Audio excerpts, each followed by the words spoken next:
جی بالکل، کراچی میں حالیہ بارشوں کے دوران جو شہر میں تباہ کن صورتحال پیدا ہوئی تھی، اس کے بعد جو ہے سندھ حکومت کی جانب سے عملی اقدامات جو ہے وہ شروع کر دیے گئے ہیں۔ جو نالے پر تجاوزات قائم تھی، مختلف علاقوں میں نالوں پر جو تجاوزات تھی ان کو ہٹانے کا جو آج سے مرحلہ وار جو کام ہے وہ شروع کر دیا گیا ہے۔ اس وقت میں موجود ہوں گجر نالہ کیفے پیالو ٹول کے قریب۔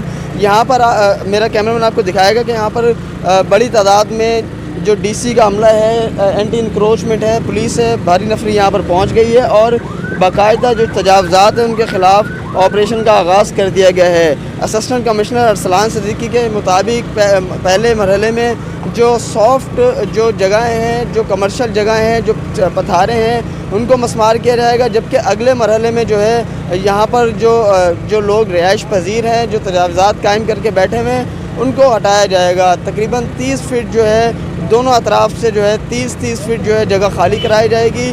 جن مکانات کو مسمار کیا جائے گا ان کو متبادل جگہ بھی فراہم کی جائے گی۔ پہلے متبادل جگہ کے حوالے سے انتظامات کیے جائیں گے، اس کے بعد جو ہے تجاوزات کے خلاف آپریشن کیا جائے گا۔ اس وقت جو ہے پہلا مرحلہ جو ہے اینٹی انکروچمنٹ کی جانب سے جو ہے پہلا مرحلے کا آغاز کر دیا گیا ہے، جبکہ دوسرا مرحلہ بھی جو ہے جلد شروع کیا جائے گا۔ جی